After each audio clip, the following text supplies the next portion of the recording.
This is a Dynamite Network podcast. Hey everyone, Johnny DC here at the top of the episode. With the approaching holiday season, we're officially underway with this year's holiday charity drive in lead up to our charity duel episode this month, which is going to be Alfred Pennyworth versus Edwin Jarvis. This year, all donations will be going once again to Pop Culture Classroom, a nonprofit organization that delivers educational resources to school districts, teachers, and community organizations using comics, graphic novels, and related pop culture media. Their mission is to inspire a love of learning, increase literacy, and build community through the tools of popular culture and the power of self-expression. To donate, visit our official store through dynamicduel.com, where you'll find two donation options, one if you're Team DC and one if you're Team Marvel. Or go directly to dynamicduel.com/donatedc, one word, or dynamicduel.com/donatemarvel, which are linked in our show notes. We're making the charity drive a competitive duel this year, except the only stat is which side can donate the most. Everyone who donates will receive a digital poster featuring original art of Alfred and Jarvis drawn New Yorker style by me. One lucky random winner will also win a framed print of the Alfred vs. Jarvis art that we'll announce during that December duel episode. Which fanbase will be the most charitable? Team DC has actually pulled ahead since last week. Who's the slackers now? Marvel guys, it's you. Keep up the good work, Team DC. On with the show.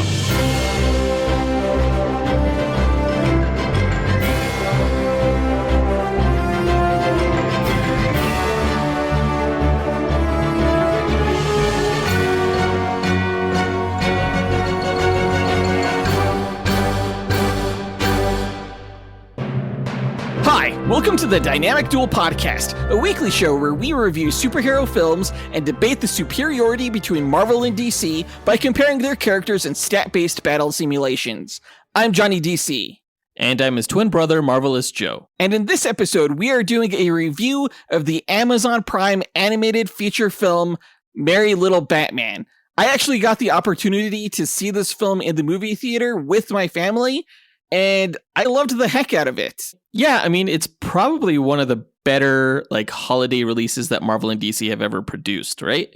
I mean, there's not many, so it's not hard to do. But yeah, this is the best of anything holiday related that Marvel or DC has put out. We're going to talk all about the movie later on in this episode, but before that, we're going to break down the comic book movie news items from the past week.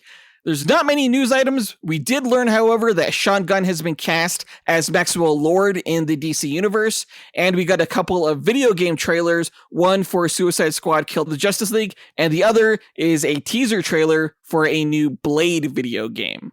As always, we list our segment times in our episode description, so feel free to check out the show notes if you want to skip ahead to a particular topic. As our listeners may know, our duel simulator is so advanced that it's gained sentience and has named itself the artificial lifeform for running extensive duels, just a rather very intelligent Simulator 9000, or Alfred Jarvis 9000.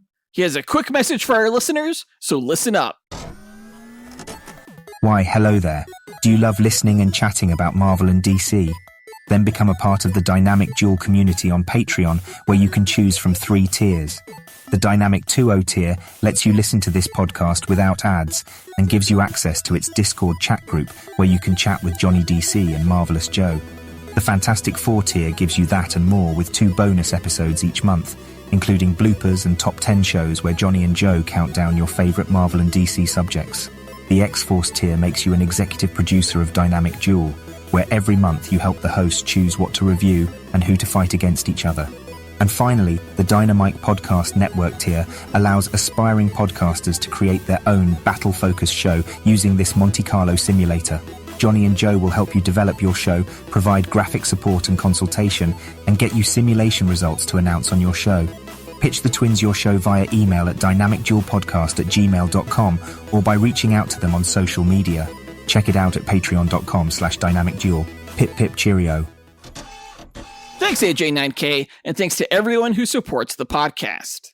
Guys, be sure to tune into the Max Destruction podcast tomorrow, which is part of the Dynamite Podcast Network, where hosts Ken and Dustin will let us know their thoughts on the holiday classic film Die Hard. Yes, it's a Christmas film. Everyone knows it's a Christmas film. If you disagree, then shut the hell up.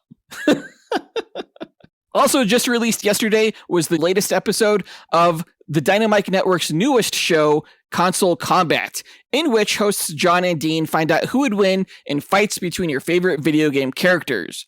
Yesterday's episode, they speculated on who would win between Luigi and Tails. Well, yeah, guys, don't sleep on Console Combat. If you enjoy video games and you enjoy listening to speculative battles, check out Console Combat. There are only 4 episodes. It's easy to catch up. Also, be sure to check out the Senjo World podcast, which speculates on battles between your favorite anime characters. The show is on hiatus for the month of December, but it will be back in January, so be sure to catch up with all the episodes from season 1. Visit dynamicpodcasts.com or click the link in our show notes to listen to all of the shows in the Dynamite Podcast Network. Both out of the way, quick to the No Prize. A No Prize is an award Marvel used to give out to fans. Our version, the Dynamic Duel No Prize, is a digital award we post on Instagram and in our email newsletter for the person that we feel gave the best answer to our question of the week. Last week we asked, what is your favorite alternate universe/dimension for Marvel or DC? We only got 3 answers, so we're going to break down the 2 honorable mentions before revealing this week's No Prize winner. Our first honorable mention goes to Travis Herndon, who said, Hey guys, Travis here. So my favorite alternate universe or dimension would have to be the mangaverse. As a person who loves anime and manga, I really like what they did with some of the characters in that universe, like Spider-Man being a ninja, Wolverine a samurai, Hulk being a kaiju, Godzilla monster dude. It seemed like a pretty cool universe, and honestly, Marvel should make that into an animated series like they're doing with Suicide Squad. So yeah, mangaverse for me. Fantastic answer. Yeah, I remember when the mangaverse for Marvel came out in the early 2000s. It looked super fascinating. There was the Spider-Man series, X-Men. There was an Avengers title, if I remember correctly, and it was like an Iron Man mecha style subgenre of manga. And there was the Hulk, who was a 70-foot kaiju monster.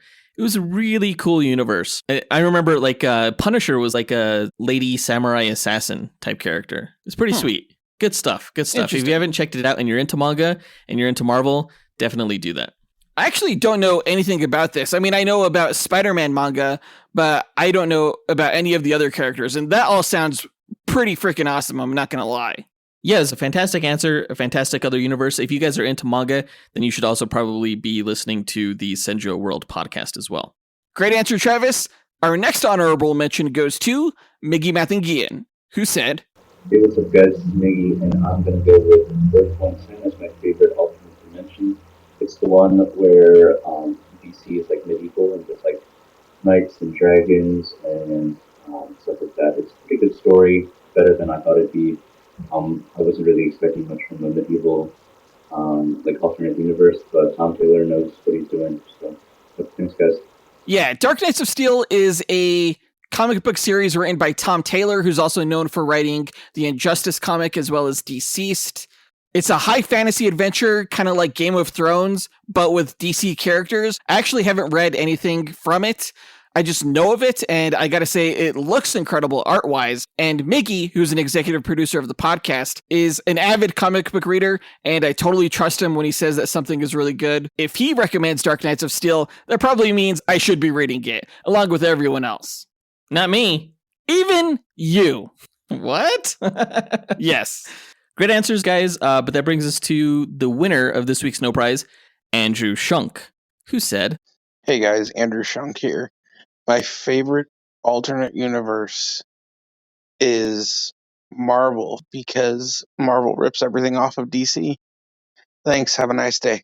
And yeah, this gets the win because Andrew Shunk admitted that Marvel is his favorite. And it's a great answer. Yeah, it should be your favorite because it's amazing. I liked this answer, not only because it admits that Marvel is a ripoff of DC, but I've also always held the theory that Marvel is just Earth 616. Like, they say it themselves. DC says we're Earth 1, Marvel says they're 616. Of course, DC is the true universe, the prime universe. It doesn't matter what's the true universe, it matters what is his favorite, and he clearly is a member of Team Marvel, so I will be changing his name to Red on the Discord. Go Team Marvel! Great answer, Andrew Shunk. You win this week's No Prize. If you, the listener, want a shot at winning your own No Prize, stay tuned to later on this episode when we'll be asking another question of the week. And now that that's done, on to the news!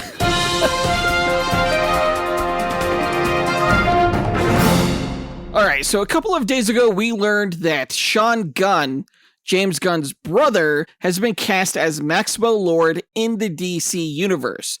James Gunn, of course, being the new CEO of DC Studios. Now, this is pretty interesting because we recently saw Maxwell Lord as a villain. He was played by Pedro Pascal, and I thought Pedro did a pretty good job, even though the character was fairly different from who Maxwell Lord is in the comics. Now, this isn't the only role that Sean Gunn is going to be playing in the DC universe. He also plays Weasel in Creature Commandos.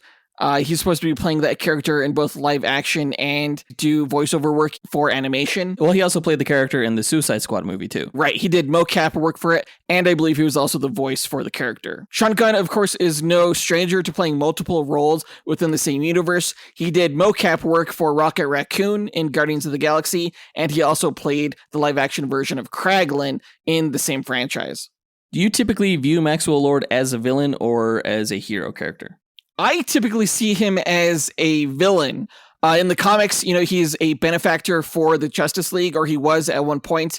But overall, I would say throughout the character's history, he's primarily been a villain.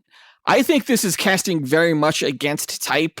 Sean Gunn tends to play roles of characters that aren't quite bright, usually. So for him to play a character like Maxwell Lord, who is supposed to be hyper intelligent, he's a telepath, a mind reader, a mind controller, is something that I never thought I would see Sean Gunn play, honestly. So this casting to me is actually pretty surprising. Well, I mean, he's a good character actor, but a role like Maxwell Lord would give him an opportunity to showcase his range, So I can see why they did this. It's going to be hard not to chalk this up to nepotism, which a lot of people have been accusing James Gunn of ever since, casting his wife as a character in the Suicide Squad film and, Peacemaker series. That said, Sean Gunn is not a terrible actor. He's actually pretty good. And I'll be looking forward to seeing what he does with the role of Maxwell Lord. It's rumored that while he's not going to appear in Superman Legacy, he will be name dropped at the very least. I wouldn't be surprised if we saw Maxwell Lord in something like the Amanda Waller television series or maybe Peacemaker 2. We're not sure yet, but if he's been cast, I'm sure they'll be announcing what project he's a part of relatively soon. I like to think that if I ever directed a movie, Jonathan, I'd give you a part. Hey man, if I'm the lead making the big bucks, I'll do it. No, you wouldn't be the lead. No, God, no. What? I mean, all right. Maybe I don't want to be a part of your movie then. I'll let you star in my movie. It's going to be called Joseph Sucks. It's going to be about how much you suck. Well, at least I'll be the star of that one. Yeah, you will be. But speaking of how James Gunn has taken one of his Guardians of the Galaxy actors and cast them in a DC role, that brings us to our question of the week. What other actor from the Guardians of the Galaxy would you like to see cast in the DC universe, and in what role? Record your answer at dynamicduel.com by clicking on the red microphone button in the bottom right-hand corner of the screen, which will prompt you to leave us a voicemail. Your message could be up to 30 seconds long, and don't forget to leave your name in case we include you on the podcast. We'll pick our favorite answer and award that person a Dynamic Duel No Prize that we'll post to Instagram and our email newsletter. Be sure to answer before December 13th. We're recording the next episode a little bit earlier, so you guys don't have as much time this week. Yeah, get your answers in right away. In other DC news, Suicide Squad Kill the Justice League recently released a new trailer titled The Official Justice League Trailer. Of course, it seems like we've been waiting for this game forever. I've personally really been looking forward to this because just the concept of it is really interesting. The fact that the Justice League characters are going to be possessed by Brainiac and be the bad guys is kind of awesome. And we got some really good looks at them, some for the first time in this trailer. Yeah, the Suicide Squad is going to be going up against Green Lantern, The Flash, Batman, and Superman, and also Wonder Woman, although it looks like she's not possessed by Brainiac in the same way that the others are, at least initially. What intrigues me about this is that this game is supposed to be set in the same universe as the Arkham video games, and yet, spoiler alert, Batman died at the end of Arkham Knight. So it kind of seems like this game takes place before that. I don't know. There's like a big demon version of Batman sporadically throughout this trailer. Maybe that has something to do with it, like the Suicide Squad goes to hell or something like that.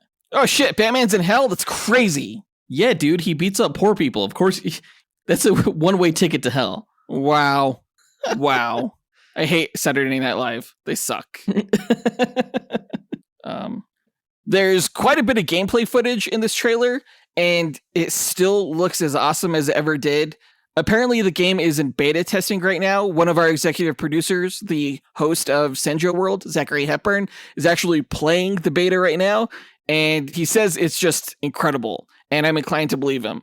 It does look like a fun game. I like how each player has their own kind of gameplay style, where Harley Quinn almost feels like a Spider-Man type game. You know, King Shark is your bruiser, Deadshot is like your third person shooter, and then you have Captain Boomerang, who's like I don't know, like the speedster. Everyone's gonna have their favorite character to play with. It looks like it's gonna be a blast. And actually, it's not going to be limited to just these 4 characters. Data miners have been going through the code of the game and found out that you can play as Killer Croc as an alternate skin for King Shark, I believe. That's pretty cool. Yeah, it really makes me wonder what other alternate skins you'll get to play as. Which member of the Justice League do you think is going to be the hardest boss to beat? It should be Superman. He should be like the final boss, absolutely. And I think they kind of imply that much just with like the Suicide Squad's reaction to him in this trailer. That said, the giant demon version of Batman does look like it's going to be hella tough to get through. The new official release date for this game is February 2nd of next year. I'm somehow going to have to get my hands on a Xbox or PlayStation 5 before that time. Or a PC. Yeah, no, that's not happening. I'm an Apple guy. So here's hoping that I've been good this year and Santa brings me one. Well, I hope you get it. I hope you have a lot of fun with it. Rocksteady is a solid studio for video games, as is Bethesda, who just announced that they are working on a Blade game. Now, Bethesda is the video game studio behind such titles as The Elder Scrolls, Fallout, Doom, Dishonored, a bunch of great, well-received games. And so this is some pretty exciting news that they're working on a Blade game. The announcement trailer is not really much of anything. It's basically just Blade getting a shave, and then some kind of alarm goes off, and he's like, the night's just getting started, and he, looks like he's going to take out his sword. The style of it is pretty cool, though. There's some pretty interesting music in it, and the graphics look pretty damn good. Yeah, the world that they establish just in this teaser reminds me very much of the very first Blade movie, with like the time lapse of the skyscraper skyline shadows moving across the city. Yeah, I don't know what city this is. It does appear to be some kind of European city, which makes sense because the character of Blade, Eric Brooks, is from London. I'm always a little bit disappointed when they don't give the character a British accent. He does not have a British accent in this trailer. It's definitely American. But yeah, it looks like he's going international with his vampire hunting. Yeah, whatever city it is, it's definitely a melting pot. You have like Spanish, you have, I believe, Arabic. You have a number of languages scrawled across the city walls. But it also seems like vampires have taken over the city and the government has issued like a curfew for people to be indoors once the sun sets. So that's an interesting setup for the story. Yeah, people in this world definitely know that vampires exist. It's not really a secret. They're not like underground or anything, because when Blade's barber nicks himself with the shaving razor, he gets nervous that Blade is going to attack him. But of course, as Blade says, he doesn't bite. So there you go. Yeah, it's not much of a trailer, and we have no idea what the gameplay is going to be like. I assume it might be like some kind of hack and slash thing like God of War or Devil May Cry, and that would be awesome. I'm already sold. Already sold. Well, I played a Blade video game way back in the day on the PS2. It was the Blade 2 movie tie-in video game, and man, that game was a piece of shit. It was so weird that the fighting system was bizarre because you would use the second joystick controller to attack. You would just point it in a direction and he would like kick in that direction, because in the game you would often be surrounded by vampires. So you wouldn't hit buttons to attack. The joystick literally would attack in the direction that you pointed at. So it was a little bit awkward maybe it sounds cool in theory, but it just didn't pan out in practice. Well, I feel like video games have come a long way, like, with the Oh. Arkham games and that battle system. And, I'm sure Spider-Man is very similar to it. Yeah, So I feel like for sure. you could really nail a Blade video game nowadays. We'll see if we get the video game before the movie. It's cool to know that Blade really seems to be coming back into the spotlight now, though. Can't wait.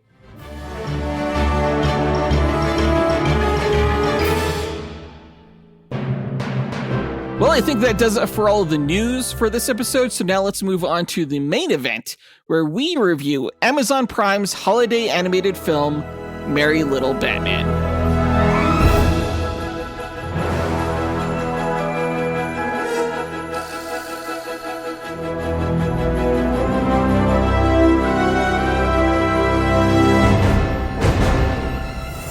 All right. Merry Little Batman is an animated feature released on the Amazon Prime streaming platform just in time for the holiday season. Directed by Mike Roth of Regular Show fame, in his film directorial debut, the film follows Damian Wayne, Batman's son, as he aspires to become a superhero like his father during Christmas. It's super cute, super made for kids, but the best, most nostalgic holiday films usually are. And that's what I like about it. If you're looking for something new this holiday season to watch with the kids, I definitely recommend Merry Little Batman. And if you want to go in fresh with the family, I also recommend skipping this review altogether as it contains spoilers. Yeah, definitely check out Merry Little Batman if you have Amazon Prime. It's an easy watch. It's a quick watch. If you like Batman or your family loves superheroes, I highly recommend it for this holiday season. Yeah, it's a crisp 92-minute film, so almost exactly an hour and a half. You won't regret it. Now, the holiday season truly is the most wonderful time of the year for my two daughters. Their birthdays fall on December 22nd and 23rd. I tell people that in my family, it's like having 4 full days of Christmas each year. But honestly, the excitement and festivities for Christmas ramp up exponentially after Thanksgiving, beginning with, holiday music on the radio and Christmas movies after dinner. Films like How the Grinch Stole Christmas, Home Alone, these and more have become annual viewing traditions, as they are for many families, I'm sure. And after getting the chance to see Merry Little Batman on the theater big screen, my family all easily agreed that this movie should be a part of our annual rotation, which it's already become, because we've actually watched it again since it came out on Amazon Prime. Now, the movie was inspired visually by the artwork of English cartoonist Ronald Searle, who inspired the character design for quite a few animated films, such as 101 Dalmatians and Despicable Me. This film, though, I think captures the charm and humor of his aesthetic more than any other film. From Alfred to Joker to Selina the cat, the Searle-esque character design is one of the highlights of the film. And watching the way these awkward bodies move, particularly in the case of the Joker, contributed to the humor of the film. Oh yeah, the art style is so silly, but perfectly in keeping with the whimsical attitude of the film. I was actually really impressed because I think that this is the best version of that art style ever done in a full-length feature. Oh yeah, I agree. Everything from like the line work to even the coloring and the way it was like constantly shifting, almost like a little kid drew it. It was really charming. It was like an animated comic strip. And, being a big fan of like Calvin and Hobbes and a bunch of other comic book strips growing up, I really appreciated that. Yeah, I thought it was fantastic. I'm actually kind of sad that this film debuted on a streaming platform and people didn't get the opportunity to watch it on the big screen, because I think this could have easily been a theatrical release. I think families would have gone to see it. I mean, this past weekend, a Miyazaki animated film, The Boy and His Heron, won the weekend. Like, if this would have been released at the same time, I think it could have been a contender to get the #1 box office spot for this week. Yeah, I mean, like, I liked this movie more than the Lego Batman movie, both in terms of story and animation style. So, yeah, I could totally see this working in theaters. The movie is just silly and funny, and I think a lot of that has to do with the writers for the movie, Morgan Evans and Jace Ricci, who have written for Teen Titans Go and the Teenage Mutant Ninja Turtles cartoon, respectively. But there's a third writer as well, Ethan Cohen, who wrote Tropic Thunder, and who I think leveled up the humor to a point where adults could find it funny as well. That's actually surprising to me because the humor isn't terribly adult. It's actually quite childish, but charming. I wouldn't say it's dumbed down for kids. but it's definitely not raunched up for adults or anything. It's at that perfect level where I think both kids and adults can enjoy it. I agree. It's like that sweet spot right in the middle, especially for a holiday film. Now, the writers also injected tons of holiday homages into the film as well, from the obvious like Home Alone and How the Grinch Stole Christmas, but also deep cuts like Die Hard when we see Damien shuffling through air ducts. For DC fans, there were also homages to Batman films of the past, primarily when it came to the villains, but also things like, Bat Nipples and the Bat Pod. Yeah, I saw references to Batman and Robin, Batman Returns, The Dark Knight, a bunch of them. And those are things that you could kind of appreciate as an adult, especially as an adult fan of DC Comics, because, a lot of kids watching the movie aren't going to get the Bat Nipples reference.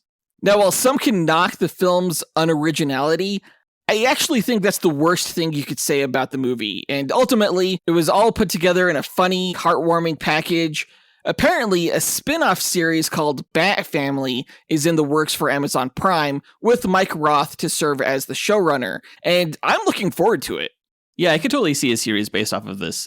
This type of content is perfect for an animated show, and the world that they built is so rich that it would be a shame not to continue it. Right, yeah, and I also think there were enough references to the larger world, like Damien's mom, for example, that there's enough to explore there for an animated series. I just want to make one more point that the songs used in this film were awesome. Like the opening with Father Christmas by the Kinks, All I Really Want for Christmas by Lil Jon later on, along with Donde Está Santa Claus, and at the very end, just another Christmas song, This Time I'll Sing Along. These aren't typical songs you hear in family Christmas movies, but they had me dancing in my seat and singing on the car ride home. They were all great songs, yeah. And Patrick Stump from Fall Out Boy is the one who did the music. Dude, I knew I recognized that name from somewhere. That's awesome. I was listening to the score for this film earlier, and yeah, it was really good. He's a great composer. Yeah, I didn't even know he did film work until this movie, but he's done some work for Marvel too, including the Spidey and His Amazing Friends television series. Did not know that. That's pretty cool. I definitely recommend checking out the soundtrack to this if anyone hasn't already. But moving on to the character breakdown, let's start with Damian Wayne, aka Little Batman, for this movie. Surprisingly, not Robin. Yeah, surprisingly. I thought that was an interesting choice. The character was voiced by Jonas Kibrib. I'm not sure if I'm pronouncing that correctly at all. I'm not familiar with Jonas's work, but I thought he pulled off the role as perfect as you can get. He nailed the emotion and the humor needed for the character. Just a great, little kid voice, essentially. Yeah, I was actually surprised at his level of range and comedic timing. Great delivery. Yeah. Now, this, of course, is not the first time we've seen Damian in animated form. We've seen him as Robin, of course, in the past. But this is the first time that I can recall that we've seen him this young. I have an 8-year-old, and it's a pretty fun, imaginative age. In this film, Damian imagines being like his father, Batman, though he doesn't realize the hardship that comes with being a superhero because his father rid Gotham of crime when Damian was just a baby. Damian was told what to do in any emergency except for crime. So when the burglars break into his house, he's forced to jump into the role of a superhero on his own. When his utility belt, the gift his father gave him for Christmas, is stolen, he makes a vow to get it back. That's the focus part of the lesson his father told him, that crime fighting requires focus, responsibility, and sacrifice. By the end of Damian's adventure, he accepts responsibility for the chaos he caused across Gotham and sacrifices his prized possession, his utility belt, to make things right. The entire film, Damian was trying to prove to his father that he wasn't a baby and that he was ready to be a superhero, and he thought that by losing his utility belt, his dad would think that he wasn't ready for that. But that wasn't going to prove anything, as the Bat-Dad AI explained. It wasn't until Damian proved himself capable in battle that Batman rewarded Damian with a real utility belt and accepted him as his partner. I'm consistently surprised how many different ways writers can take the character of Damian Wayne, who is, relatively new to the world of comics. But we recently saw an adaptation of Damian Wayne in an animated feature film as recently as last year in the Battle of the Super Sons, where he was also used to great effect. And then you see how he was done here, and you just realize how versatile the character is. You can go super dark with him. You can go super light with him. It all works.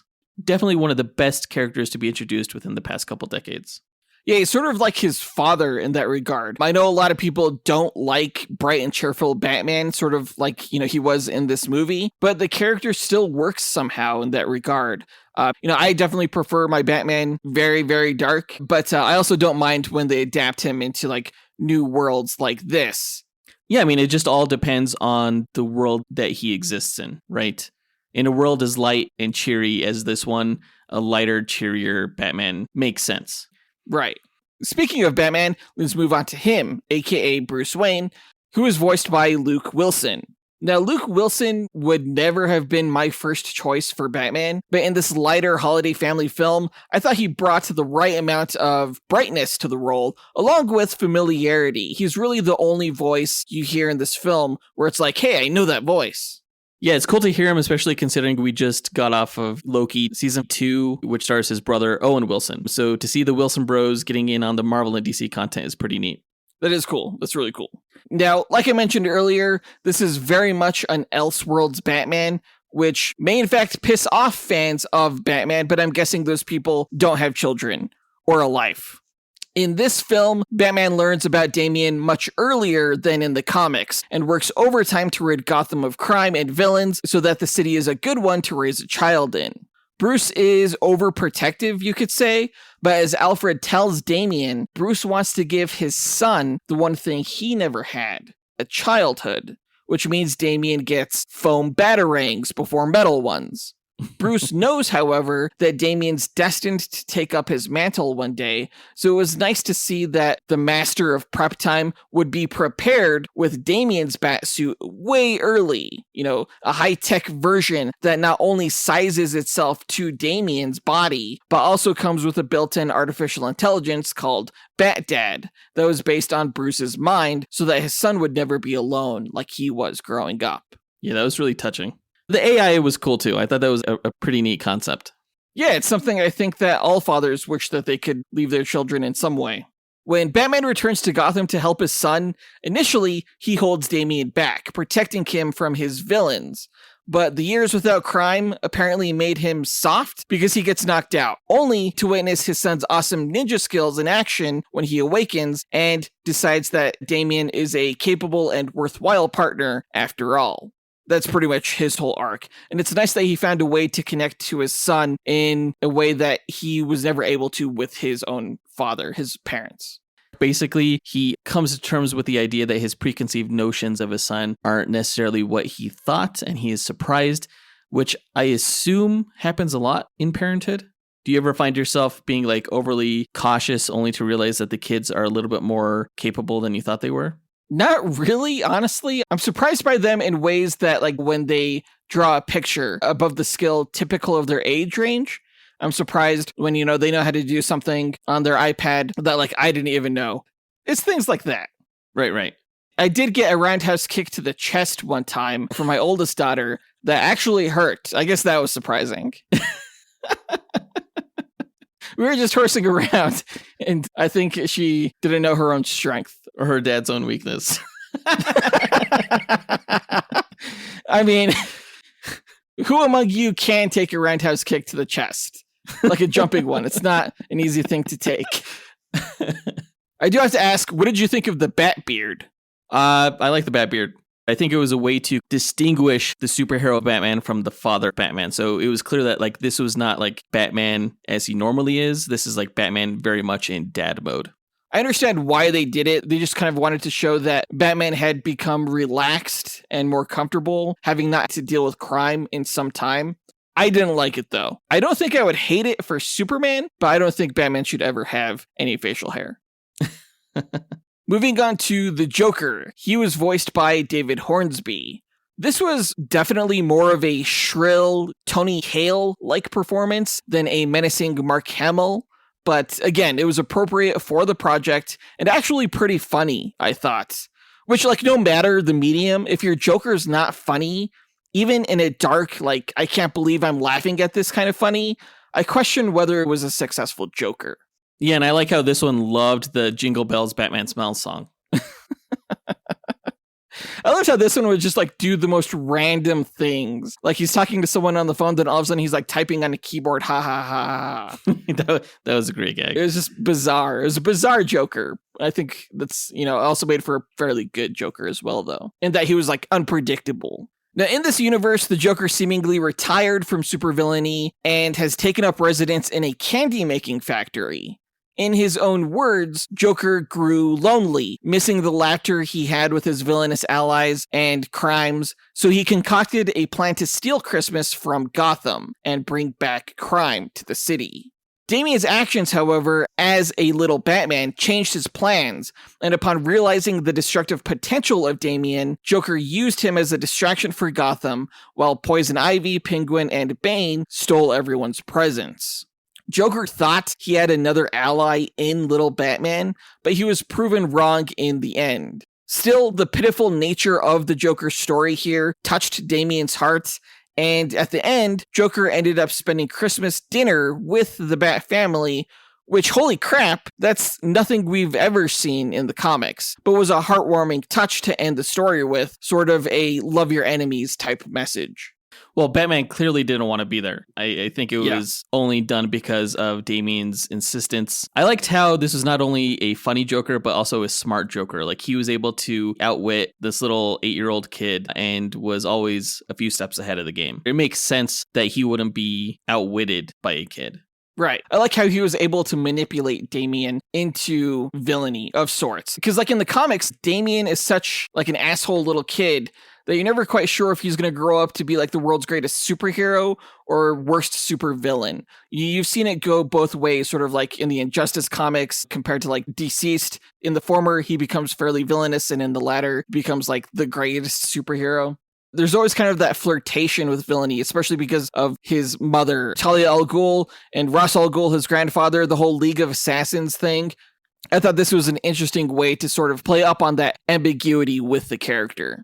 But yeah, Damian, Batman, Joker, those are really the three main characters of the movie. Of course, Alfred also plays a fairly major role, although there's not too much to discuss there. He was voiced by James Cromwell, who I didn't even recognize his voice in this movie. I thought he did a fantastic job in the role. He was an adorable Alfred, I gotta say. So cute. And very much inspired visually, I think, by the Alfred from the 60s television series. I think. At least that was the impression I got. But let's move on to the story highlights.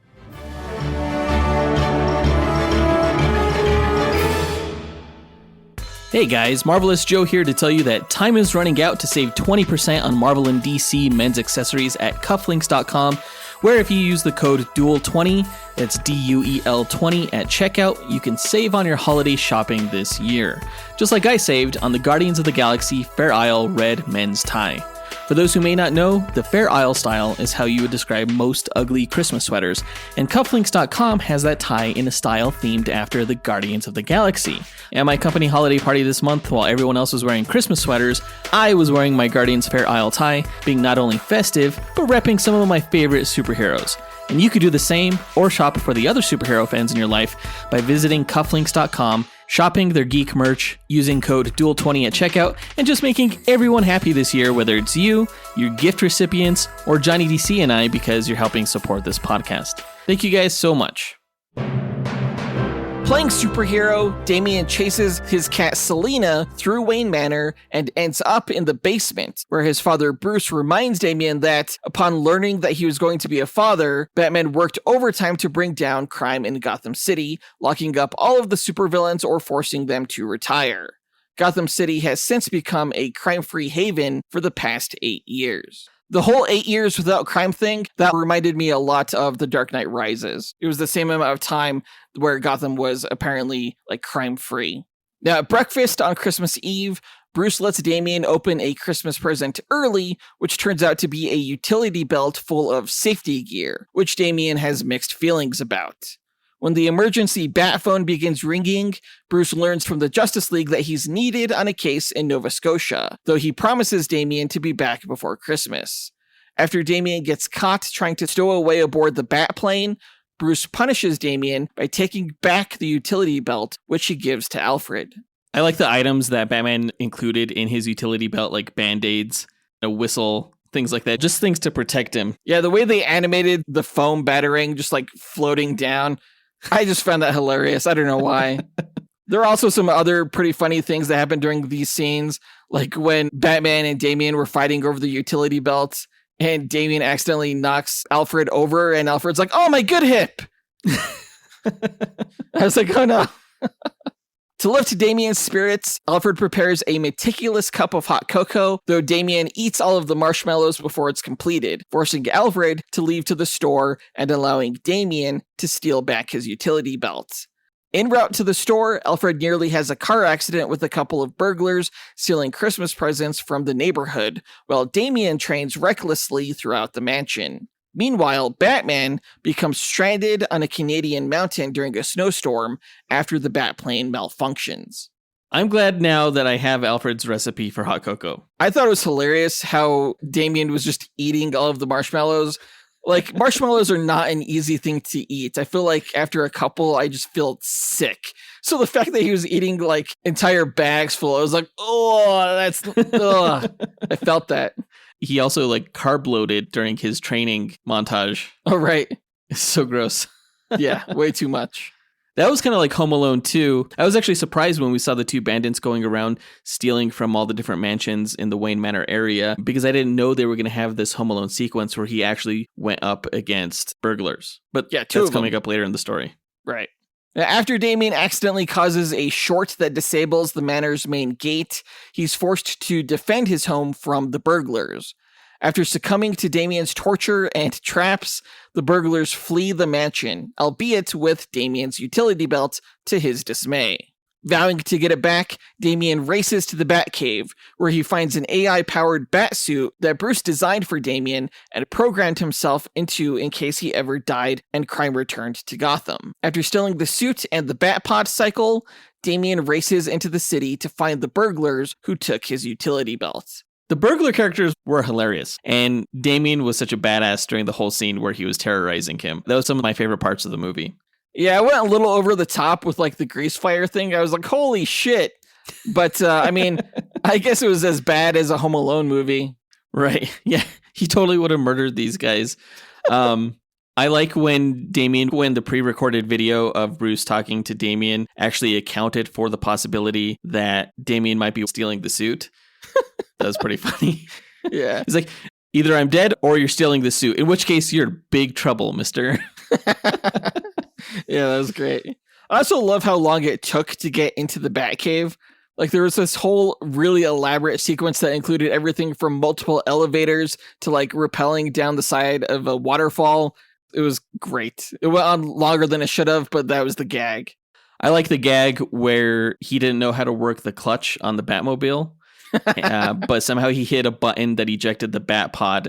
It was just hilarious, especially when he hit the turbo button, and basically he was driving the motorcycle by barely hanging onto the handlebars.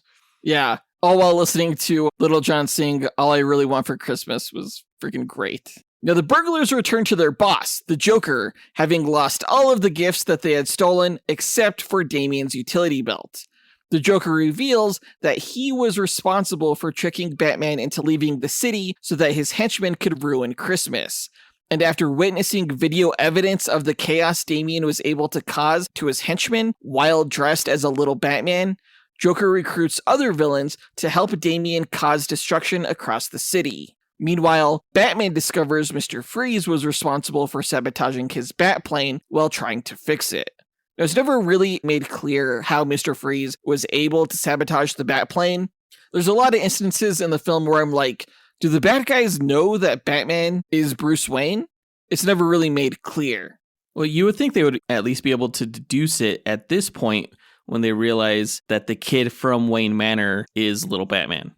Well, I think Joker just thought it was a little kid in a bat costume. It's not until the very end that Joker learns that Batman has a son and even makes a point of scolding Batman for not telling him, saying that, hey, I thought we were friends. At that point, I think they could have been able to deduce that Bruce Wayne was Batman, especially at the very end in the diner when Joker's having Christmas dinner with freaking Alfred. That's the big clue. That's true. Determining Santa Claus would know where his utility belt is, Damian visits Santa at the mall, only to discover Santa is the villain Bane in disguise. Ambushed by Bane and Poison Ivy, Damian manages to accidentally bring down the city's giant Christmas tree, turning the press and public sentiment against him, while the Penguin manages to escape with the utility belt. The Joker, thrilled with Damian's success, expresses a desire to meet and speak with Damian. Meanwhile, Batman and Mr. Freeze face off in a blizzard in the Canadian wilderness, where Batman learns that Damian is taking on Gotham's villains as a little Batman. Isn't it strange that they aged up the villains so drastically in this movie? Like, they were all almost geriatric. Like, Poison Ivy had the white hair and the Penguin was on a scooter and everything like that. I always assumed that Batman's villains were roughly around the same age as Batman himself, but here it appeared that they were like 20 to 30 years older. So this wasn't something I realized the first time I watched the movie. I thought the white hair on Ivy was just a design choice, and the whole glasses thing on Bane's, I thought that was just, something that was left over from him wearing the Santa Claus costume. Penguin has always been old, in my opinion, but I guess the characters were aged up to a point where I think it kind of almost justified them retiring from supervillainy, and that's why they were like outside of Arkham to begin with. Yeah, maybe. Damian and his Bat-Dad AI contemplate Bruce's relationship with his own parents at the Gotham Zoo before falling into a trap set by the Penguin, who taunts Damian with his utility belt. During a battle between the two, Penguin manages to damage the Bat-Dad AI before attempting to flee on a giant balloon during a Christmas parade. While in freefall, Bat-Dad sacrifices itself to save Damian's life by directing power to its inflation capability. With Gotham City on fire from the ruined parade, Commissioner Gordon turns on the bat signal. As Damian flees from the angry Gotham citizens, he has a panic attack, but is eventually discovered by Alfred, who offers him some cocoa. Now, the panic attack scene was kind of weird. It went black and white and very grainy. It was kind of spooky. I initially thought this was the result of Damian being exposed to Scarecrow, but that turned out to not be the case. I like it for its artistic choice. Apparently, an entirely different artist worked on this wood cutout style. I think it was just meant to visually portray Damian in his darkest moment. Yeah, it was kind of dark. I'm glad it ended up being Alfred and not the Scarecrow, because then things would have gone a lot scarier. Now, Damian encounters a balloon with a card from the Joker asking to meet. The card gasses Damian, and he wakes up at a candy factory where he finds Joker and his allies celebrating Christmas. The villains congratulate Damian on helping them bring crime back to Gotham. As the city was focused on little Batman's destruction, they were able to steal everyone's presents. As Damian languishes that he's become a villain, the villains present him with his utility belt, now armed with dangerous, sharp, and explosive gear. Taking responsibility for his actions, Damian throws his belt into the fireplace, blowing up the Joker's party globe before taking on all of the villains single-handedly. Now, this was probably the most important scene in that it's where Damian really came to take full responsibility for his actions and sacrifice the one thing that he really loved, which was his utility belt, even now that it was equipped with all the things he originally wanted it to be equipped with. Yeah, it was a great moment of character growth. During the fight, Batman comes to Damian's aid, and together they bring down the Joker and his allies. Though Batman is reluctant to have Damian help, Damian proves himself during the battle and is rewarded with Batman's own utility belt. One of my favorite scenes in the movie, for some reason, was when the Batarangs miss the Joker and he forgets about it and then he gets hit with them. And that sets off his rocket launcher that creates this massive explosion, like way bigger than it should have been. And he just like flies backwards in slow motion. Again, it's a scene that goes on for longer than it should, but because of that, there's just a lot of humor in it. I found it quite funny. I thought it was really touching when Batman saw Damian protecting him. And like Damian was like, "I'll protect you, Dad." And that moment of realization where you could tell he was really proud of his son for the little hero that he had become. It was just very touching. Yeah, honestly, all I've ever wanted my dad to tell me was, "Wow, sweet ninja skills, son." I have yet to hear that. And so I think that's why it was so touching when I heard it in this movie. There's still hope. Maybe. Now, Batman, Damian, and Alfred use the Batjet to return everything that the Joker and his allies stole, flying across the city and dropping presents, returning Christmas to Gotham City.